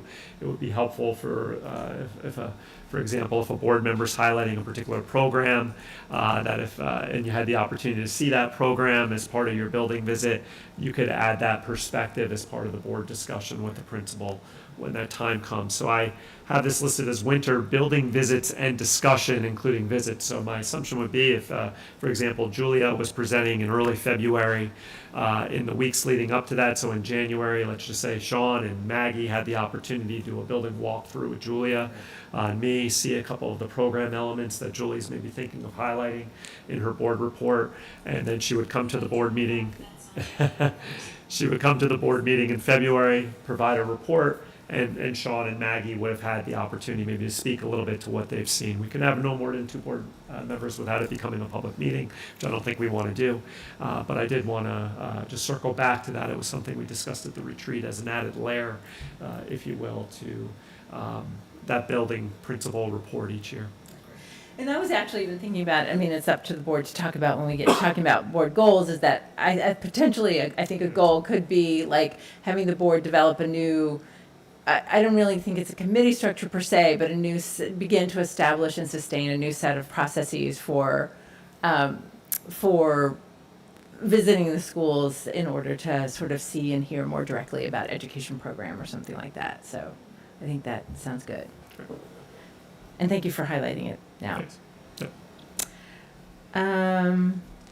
So the idea is that you will, I actually want to come back to this issue about like whether we call them business or workshop meetings. Yes. We've already adopted the meeting schedule. Like, I feel like what would I mean, you know what I mean? Like, do we want to, I agree with you moving forward after this year, like calling them business Sure. and workshop meetings doesn't make sense, but I don't know if we want to go back and like change the calendar for We this don't need year. to. No, okay, but something to keep in mind for next year. Yes. Excellent. Okay. All right. So, I know this meeting's starting to run a little long, but we don't have that much left to do. You're on Is there any more? board goals? No. No, yeah, okay, so the Board of Education, so our goals for this year. So what we've heard from John are possibilities, and I think there's a lot, and I think there might be more. Well, I've already gone through what John recommended. So what I want to hear are what else did people have in mind about board goals? The thinking being that I'd work on a draft, share it with people, and then we'd come back and finalize and adopt at the next meeting. So I've mentioned this one goal that I would probably advocate for, which is, again, developing new processes for building, for how we Yep. visit buildings and interact with the schools. Of course, I have to come up with a better way to say this. other thought, I mean, I can start to list a whole bunch, but I'll just hear what people have to say. I think that, something tied to campus master plan, getting to a point where we approve that should be front and center. Yeah, determining if and when a project should be presented to the community for a vote. The end of that seems like you can't complete yours unless we've completed ours. So it seems appropriate to tether them. Okay.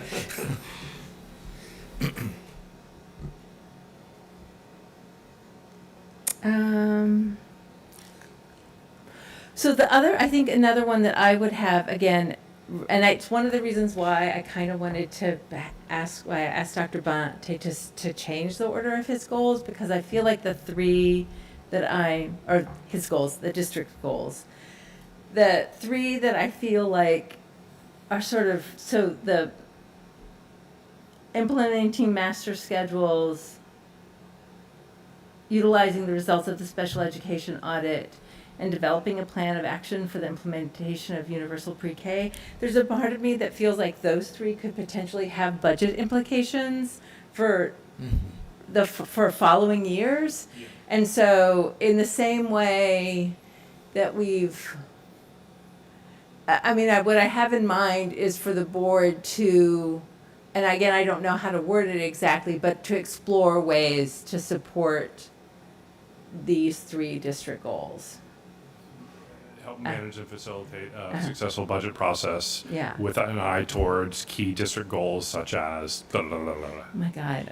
How do people come up with those kinds of words so quickly? I don't know. It's definitely not mine. I'll be looking to John to help me write that. Okay. Anything else people have? Well, I think we consistently have communication on board, but I feel like, and this is tethered to the master planning process, is the communication part of it. I mean, whether it's, obviously we will not be in a position to be advocating for the community throughout the year to vote or act, but I think enthusiastically being the deliverers of all the necessary information and questions, etc., and really doing our best to get as many people's eyes on this as possible, so that people feel engaged in that process. And Right. So the campus master plan related goal really being about, I mean, there's adopting the campus master plan, which I do feel like is going to happen, because we can adopt the campus master plan more or less in its current form without necessarily tying ourselves to phasing the work in that order. So we're really talking about a goal that is eliciting, engaging with the community or eliciting feedback, and from the community in order to arrive at a capital referendum, sort of what goes, okay.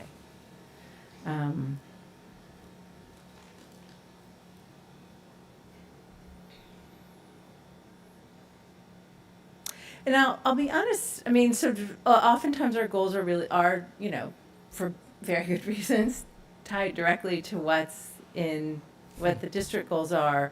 But I feel like at this point, I mean, other than to the extent that the strategic coherence plan core planning team, are there members of it's participating in that effort to the extent that they're. In the past, we had at least one board member who attended, and I would advise such again when we reconvene. But I don't think it needs to be. I don't think it needs to be a district goal at this. I mean, a board goal at this I wouldn't point. say such, no. Yeah. So there's that, and then. And actually, at this point, related to what shows up on the district goals as identifying a resource to objectively evaluate. Again, I think that where the board would come in and linking that to one of our board goals would be once that framework or approach has been developed. Okay, because I wanted to make sure that we were addressing all of those. All right. So we have the ones we talked about that John, I think this is probably too many, but I think we want to put them all on paper and then come together and talk about them. But I feel like we have plenty to think about. Okay, thank you. Thank you. Now, hopefully I can sort of read my notes when the time comes to write this up. Okay. There's So- a record over there if you ever want to. What? It's all being recorded. Oh, thank God. I'm going to be, I better get the link to this recording, that's all I have to say. Peggy, I feel like I hit on building walkthroughs. If Yes, I can you go ahead to have. property tax So exemptions. now we're to number 6, Yep. discussion. The town is engaging in a dialogue around the various property tax exemptions for which residents may be eligible.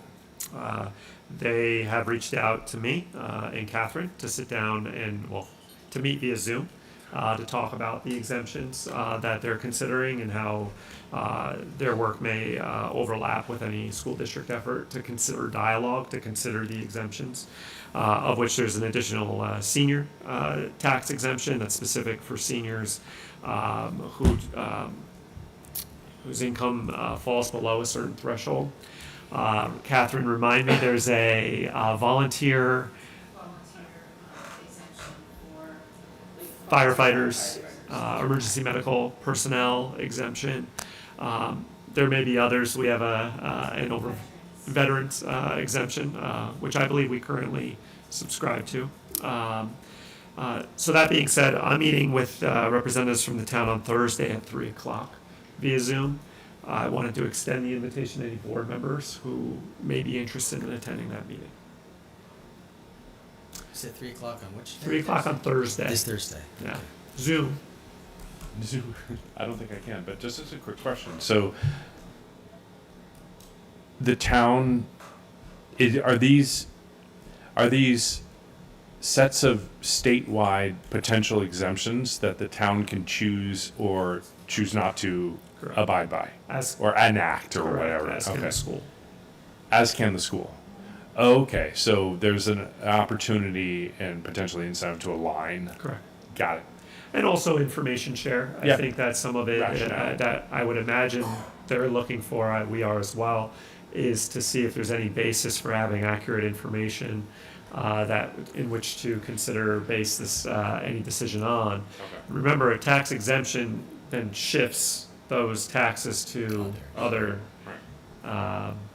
residents. So I think there's consideration of making sure we're not just kind of haphazardly entering into an exemption without fully understanding, well, how would that potentially shift taxes to others? And it's part of making an informed decision. And I have no advanced knowledge of that. I think that's information we'll be seeking to find, if possible. So I don't have my calendar. I'm guessing I cannot make it. It's going to be my prediction. But Sean, you think you can? I think well, I can on can we do this? Thursday. So if you can't, I can. you definitely can, Yeah. and you plan to. And is there anybody else who really wants to? Maybe I recuse myself from. Oh, okay. Yeah. All right. That makes sense. Because my I think- husband is yeah, a all right. firefighter Um, and EMT, whatever. Actually, Good. send the information to me as well on the off chance that I can make it. I might listen in as well. But if you would, Yes. that's great. And then let us know. That's fantastic.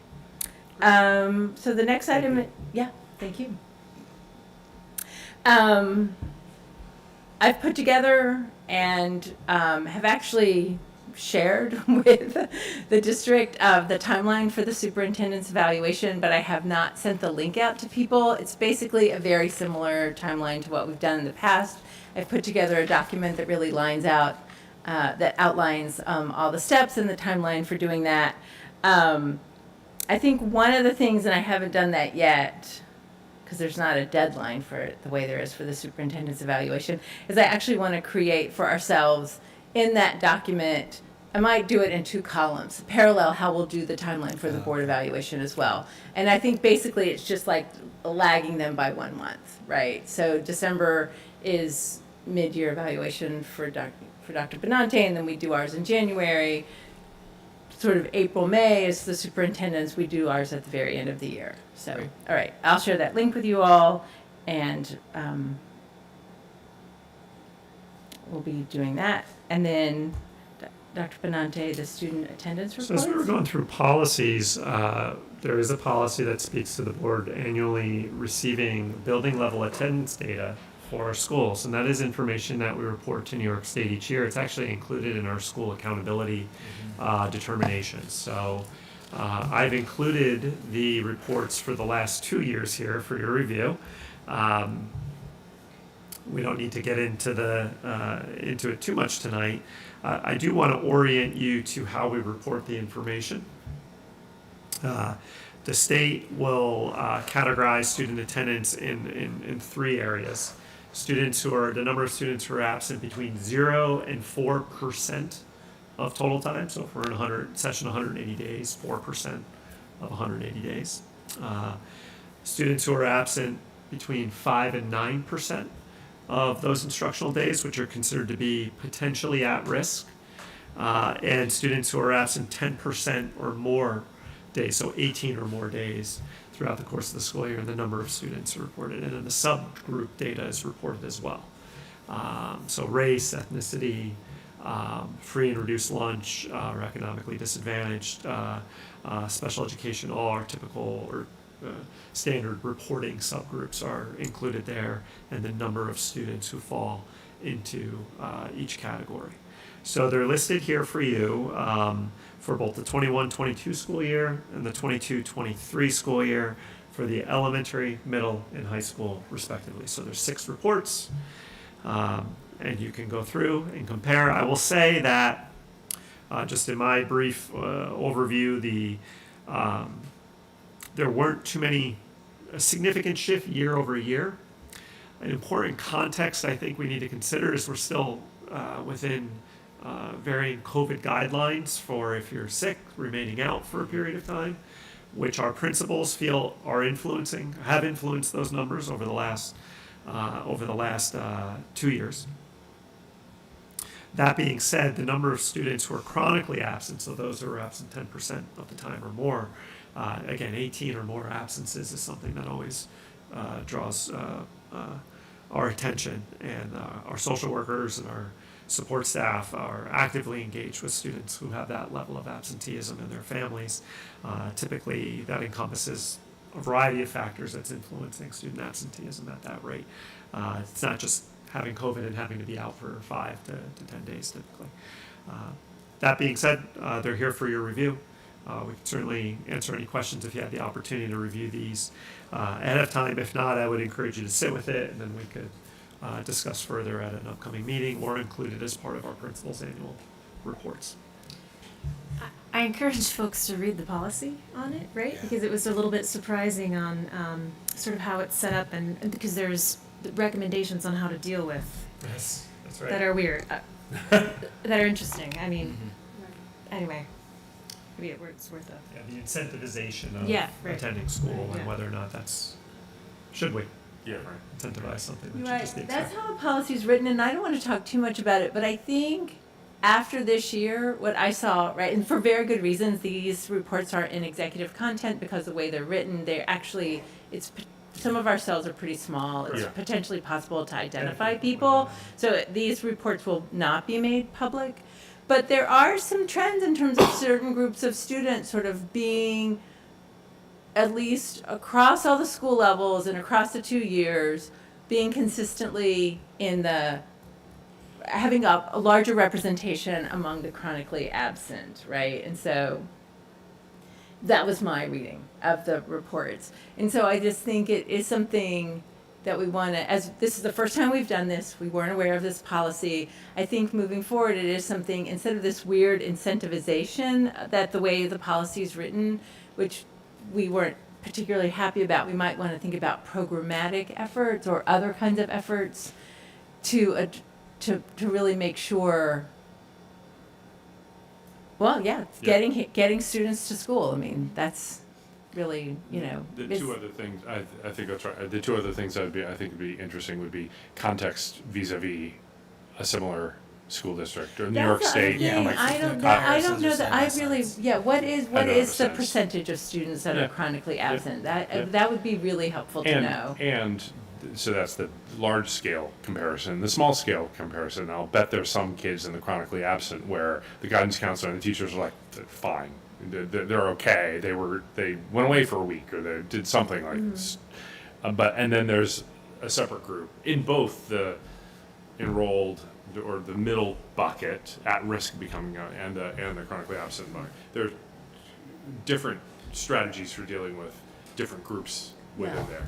And so get a real sense of, all right, you look at red and you're concerned, like where's the level of concern? And not because we have a small district and people know, so that's useful. And actually, I'd want to acknowledge, I heard Dr. Benante say that, like, we are on top of this. I mean, Yeah. one of the rationales for the policy is really making sure that districts are aware of this. But even without the policy, it sounds like our building leaders and guidance counselors and other staff are aware of this Yes, and I- following up with families. No doubt as about needed. that. Yeah. Here. Okay. And that's what really matters. Not do we give Right. kids prizes for coming to school. Okay. With that, we're at the second opportunity for communication from the public. If anybody has any comments, I don't think so. We did manage to do that. Board reflections. I have two reflections. One is, I've noted this in the past. So Dr. Benante started by noting we had 3 teachers who had 25 years of service. I can't quote the statistics off the top of my head, but we have many of our teachers stay at Haldane for a long time, and I believe that we are very fortunate that that's the case, and also feel like the district must be doing something right if that's the case. So it's nice, when you hear about so many districts that can't hire teachers, I can't keep teachers. There's so class sizes are huge. I feel very fortunate that that's the case. And I also want to express my gratitude to John for being here at the meeting to ask all those questions about the financial report. That was fantastic and really so helpful. And so my gratitude is for John. Anybody else from the board? Reflections? Good. Saw a couple early sports activities kicking off, and it seems like everybody's up and running. The returning athletic director seems to be in full swing, which is great. So it's good to see people start back up. Fantastic. I saw that Martha posted the play that they're doing in the fall, What is which it? is Our Town, Oh, really? which comes around. It's on a cycle, but it's I think a lot of folks go into it thinking it's something, and it turns out to be something entirely different. So it's a wonderful opportunity for them to live in that world for a while. So. Dr. Benante? No further comments. All right. So I move to close the meeting. May I have a second? Second. All those in favor? Aye. Aye. All right. Thank you. Thank you, Peggy. Thank you, Peggy. Thank you, Meg.